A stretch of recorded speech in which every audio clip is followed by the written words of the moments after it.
نبات ميديا نبات ميديا نبات ميديا نبات ميديا نبات ميديا سلام تخاطرتي نبات ميديا كما يكنهم كما يالهم أبا زلهم سلام عنا نعهم يقون نبلنا نلومون كم تلومت زتفل عليه تحسة زلهم مدبات كلنا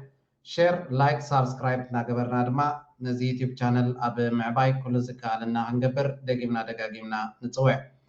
بغتان أبتلومي هادالين يزلنا مدب كنبلينا سرناي مكتتال تግራይ መረፃ ንምክያድ ዘኽእል ስራሕቲ ክስራሕ ኣለዎ ምዕራብ ትግራይ ካልኦት ብሻዕብያ ተተሓዙ ካብታት እውን ክምለስ ኣለዎ ኣብ መላእ ትግራይ መረፃ ክካየድ እንድሕር ኮይኑ እዚ በዓል እዚ ለቑማፅ እዚ ናይ ወዲ በሻሻ ተለኣኽቲ እንድዮም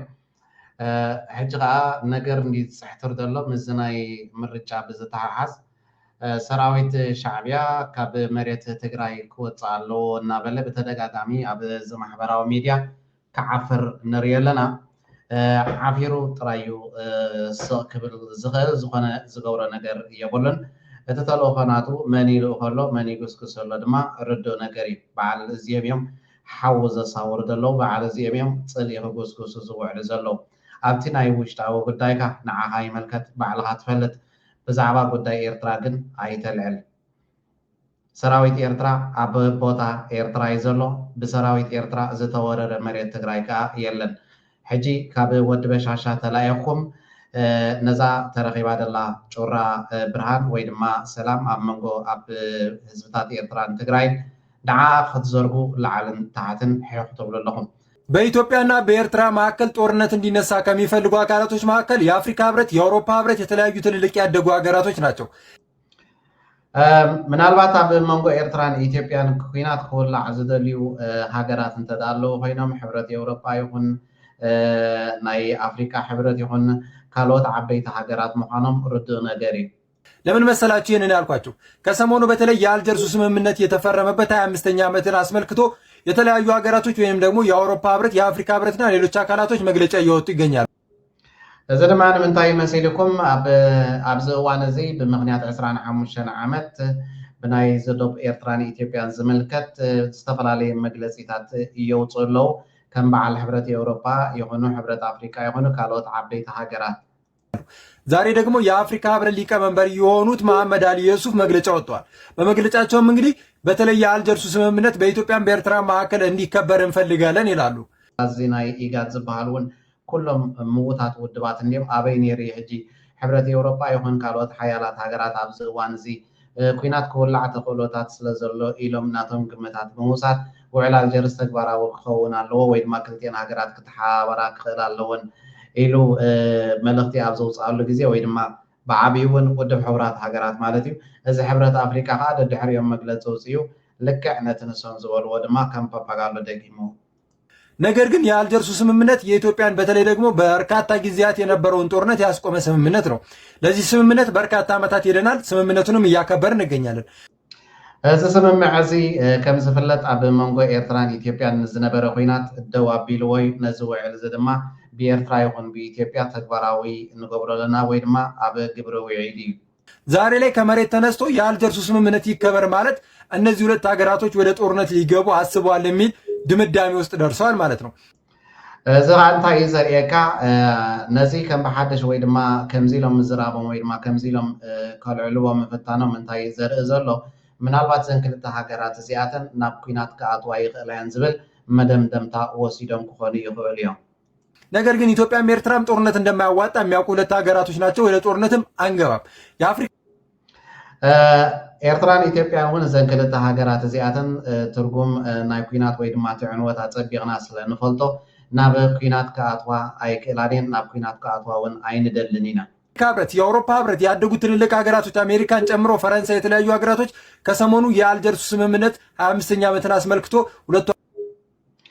بحقي بفلاي دما كمزي أقدمنا خنسمع صنحنا عصبات يوتيوب channelات أبز محبرة وميديا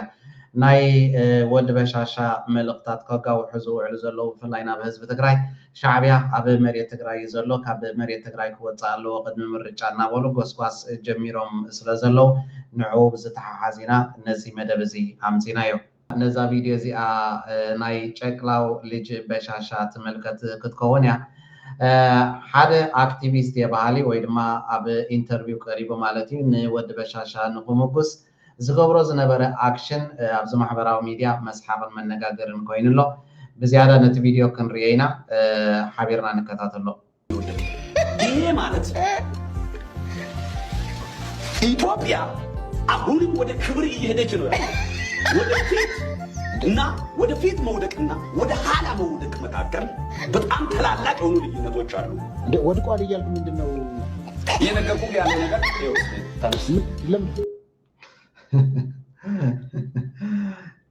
ኢትዮጵያ ተዓብያ ዘላ ኣብዚ እዋን እዚ ኣዝያ ክብርቲ ሃገር እናኾነት እያ ትኸይድ ዘላ ሓደ ነገር ክትርድኦ ዘለካ ነገር ድማ ንድሕሪት ምውዳቕን ንቅድሚት ምውዳቕን ዝተፈላለየ ክልተ ኣርእስታት እዩ ነዚ ከም መረዳእታ ንክኾነካ ድማ ንዓተስ ይብሎ ኣሎ ኣብዚ ደሎ ትመስሓ ካብዚ ይጅምር በወፈር አይደለም የሆነ ነገር ሊያሳይ ነው ሊማታ አይደለም ተነስ እስቲ ዝም ብለህ ወደ ኋላ ውደቅ እነዚህ ወደ ኋላ ዝም ብለህ ያው ከዚህ በፊት የነበሩ ህወሓቶች ሌላ ደግሞ ኢህአዴግ መንግስት እንደዚህ ነው ኢትዮጵያን ይዞ ወደ ኋላ ወደቀ። ይሄ ማለት ከዚህ አንራመድም ከዚህ አንድም ምንም አቅም የለንም ኢትዮጵያ ይዞ ወደቃ ማንንም እንገስበት ማንንም ይስራበት ማለት ነው። ይሄ ማለት አሁን ወደ ኋላ የወደቀ ሰው ለመጉዳት ብዙ ስስ ብልቶችን በፊት ነው ያሉት። አይኔ ሊያጠፋ ይችላል፣ ጥርስ ሊያራግፍ ይችላል፣ ጆሮን ሊደፍነው ይችላል፣ ብዙ ነገር ይህ ስስ ብልት ሌላ ቦታ ሊመታው ይችላል። አብይ ደግሞ ኢትዮጵያን ይዞ እንደዚህ አይታል አይደል ወደፊት ወደቀ እንደዚህ ይሄ ማለት ደግሞ እየሰማ ነው አይደል ኢትዮጵያን አለቃትም ለባንዳ አልሰጣትም ኢትዮጵያ አትፈርስም አይታል አይደለም ለማንም ለሚፈልጉ ይሄ ማለት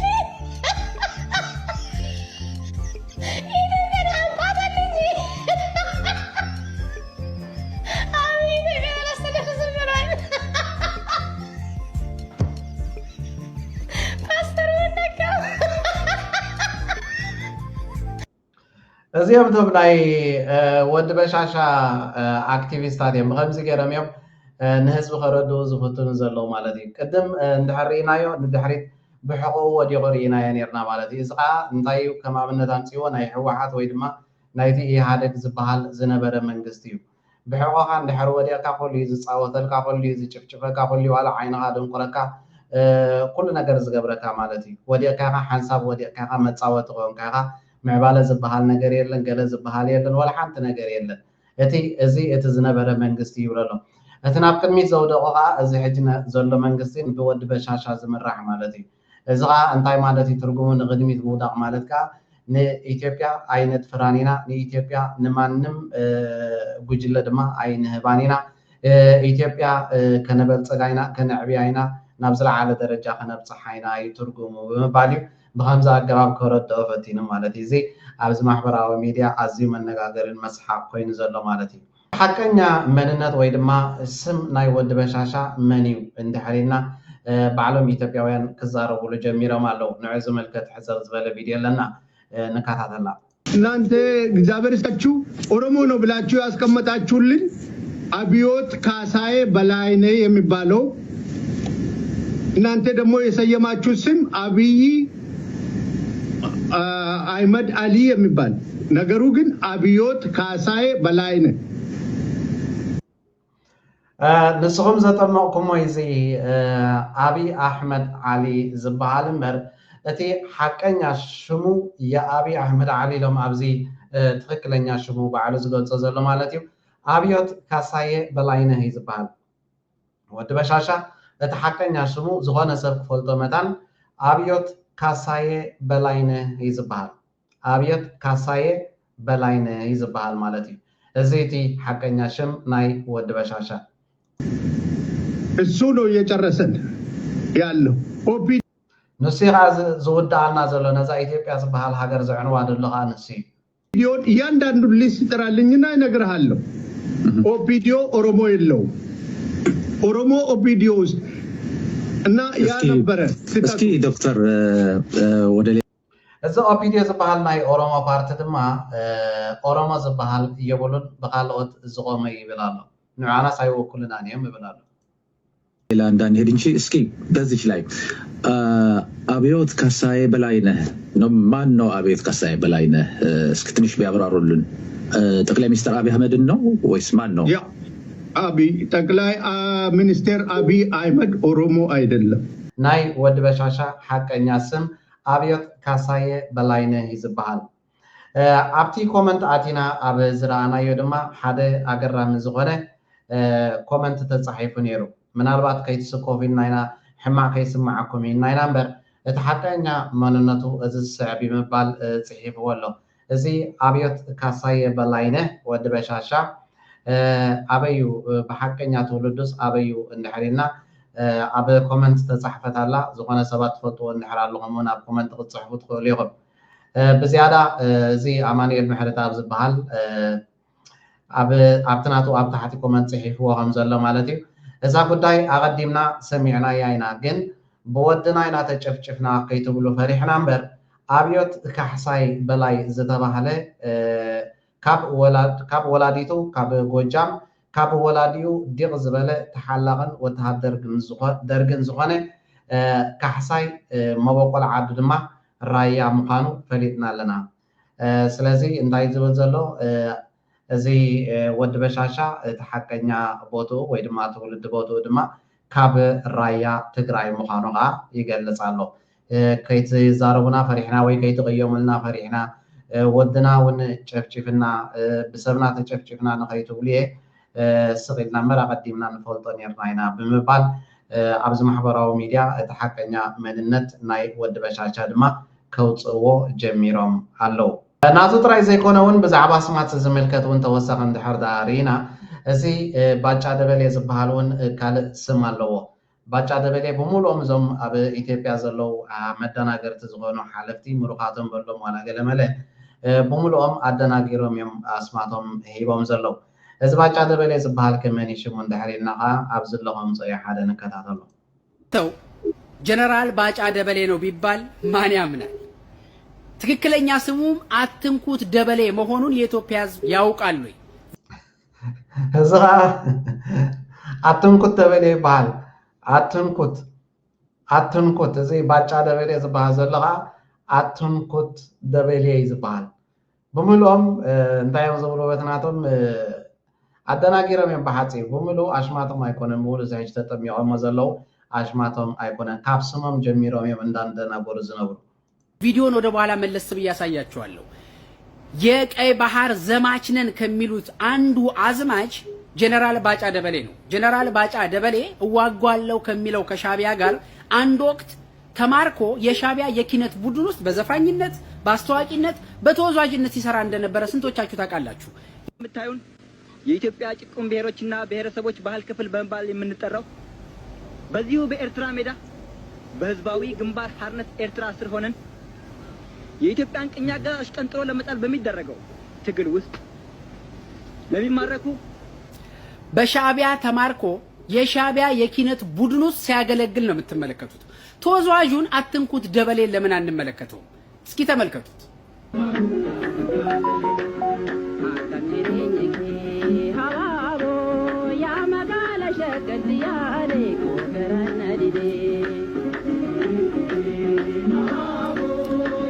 እንግዲህ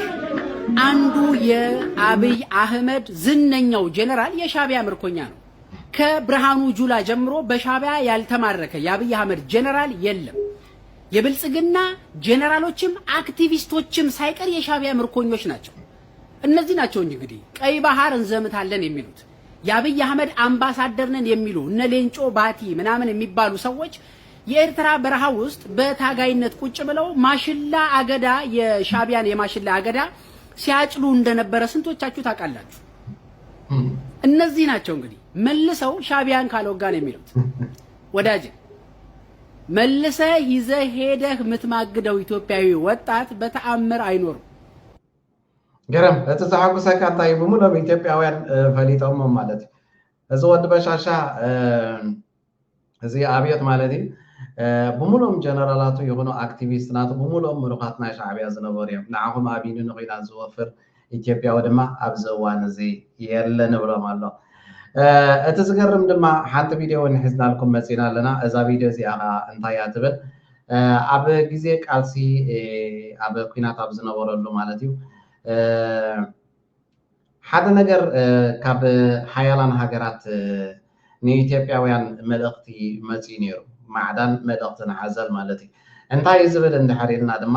ምስ ሻዕብያ ኩናት የዋፅእ ዲ አየዋፅእ እንሲ እንታይ ኢሎሞም ነይሮም እስከ ነዛ ቪዲዮ እዚኣ ንራእያ ክስ በጣም ለሁላችሁም ፐዝል መሆን አለበት ምክንያቱም አላይነን ደጋፊያችን ነው ሶማሌ ጦርነት አብረን ተዋግተናል በኤርትራም ውስጥ አብረው ከኛ ጋር ነበሩ በመሳሪያም በሀሳብም በድጋፍም ምንድነው ብዙ መክረውናል እውነቱን ለመናገር ኢንፐርሰን ባለሁበት በጦርነት አታሸንፉም ይሄን ነገር እናወያያችሁ እናገናኛችሁ ታረቁ በሰላም ይሄን ጦርነት ተገፋችሁበት ትልቁን ነገርም ሉስ ታረጋላችሁ አገሩንም ጠቅላላው ሉስ ታረጋላችሁ አታሸንፉም ወደ ትልቅ ክላስ ትገባላችሁ ብለው በተደጋጋሚ ብሪጅኔቭ ጋር በሄንበት ጊዜ በተደጋጋሚ ነገሩናል በነገራችሁ ላይ እንኳን ልንዋጋ በሐሳብ አንደግፋችሁም ያሉት ኩባኖች እናስታርቅ እንደዚህ ሰዎች እናቃቸዋለን አንዳንዶቹን ማሰልጠናል በምንም አይነት ከነሱ በተቃራኒ አንቆሙ ግን እናስታርቃችሁ ነው እነሱ ከሶማሌ ጦርነት በኋላ በሙሉ ወጡ ጀርመኖችም ሌሎችም ሁሉም እናስታርቃችሁ ብለው መከሩ ከምዚ ንሰምዖ ዘለና ኣብ ግዜ ቃልሲ ማለት እዩ ብዙሓት ንኢትዮጵያ ብናይ ደርጊ ግዜ ዝነበረሉ ከም ራሻ ዝኣመሰላ ኩባ ዝኣመሰላ ዩጎዝላቪያ ምብራቅ ጀርመን ኢራቅ ሶርያ ሊብያ ብሙሉን ማለት ይዘን ሓያላት ሃገራት ወይ ድማ ንዑ ዝድግፍኦ ዝነበራ ማለት እዩ ብሙሉእ ሓይልን ዝድግፍኦ ዝነበራ በተደጋጋሚ ይምዕዶም ነይረን እየን ምስ ሻዕብያ ወይ ድማ ምስ ህዝቢ ኤርትራ ኩናት ኣየዋፃእኩም እዩ ኣቋርፅዎ በቃ ኣይትኽእልዎም ኢኹም ምናልባት ክንዋጋ ኢና ክንቅፅል ኢና እንተዳ ኢልኩም እውን እዛ ንባዕላ ብዓባያ እዛ ኢትዮጵያ ትበሃል ሃገር እውን ኣይክትረኽብዋን ኢኹም ክትስእንዋ ኢኹም ምባል በተደጋጋሚ ሚዒዶሞም መኺሮሞም ግን ኣብ መጨረሻ እቲ ናቶም ምኽሪ እቲ ማዕዳ ክንሰምዖም ኣይከኣልናን ኣብ መጨረሻ ድማ ህዝቢ ኤርትራ ሲዒርና ሻዕብያ ድማ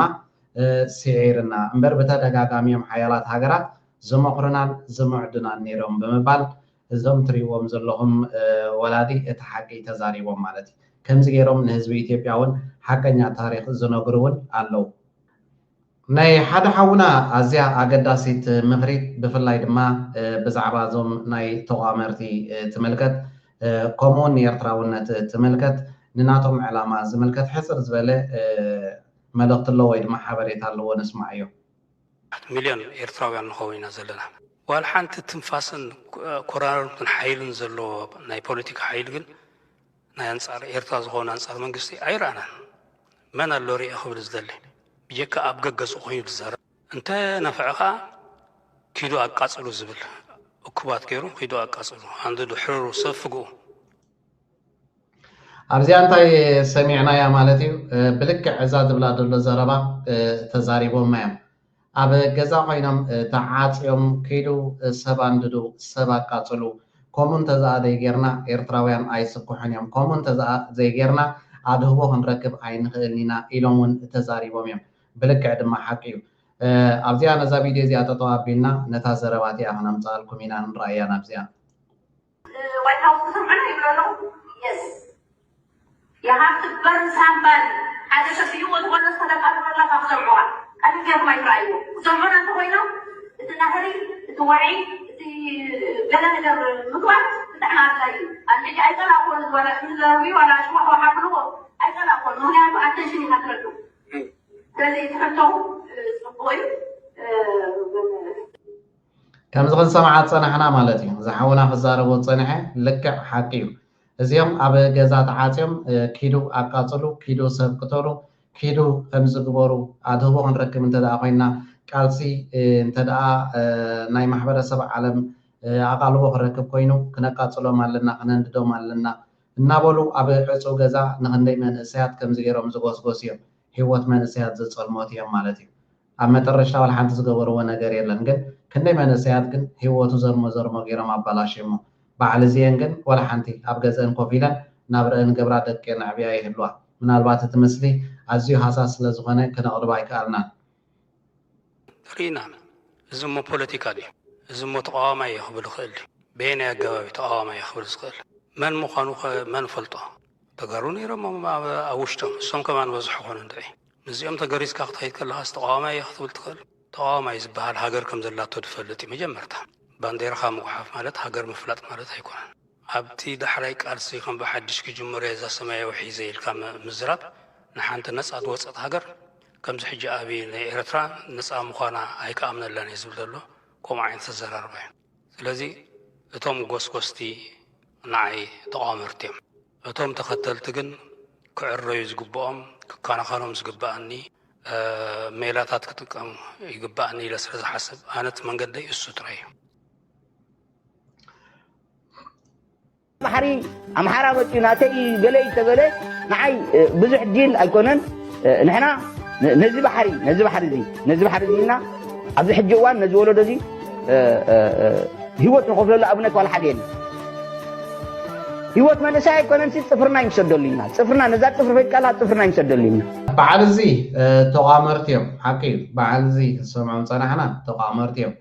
تمام تحتم ريم دلنا سميا وخدان تخدينهم زلو منسياتك قداياتيم خابزيهم عبت زلو وبوتا قويمام كوفيلهم زلو وحداتيم كندي أب فقدو ما سرتي تدربي مالو كندي دما فقدو هاجرات داغماي تسديدو مالو كندي دما ورقتهم تبلاشو أي سرح حيقلو قينم زرمو قينم تريفو مالو مالتي حجون منسيات تتنقو استوعلو كابكم زيم زعما سولو سبات دما رحابو كل جزء كبرتك هاجركان هزوهاني مس هاجركمن هزوكم دما دو كتب لكم مالتي نلومي هادالينا زنبرنا مدبات نزي استخاتاتلكمو يمثل نيرو أب كتصالي بخالق فليز بلا مدبات كنرحبينا كساب شعوغن أبزاز اللهمو سلامن دعنان نعاهم يغن نبات ميديا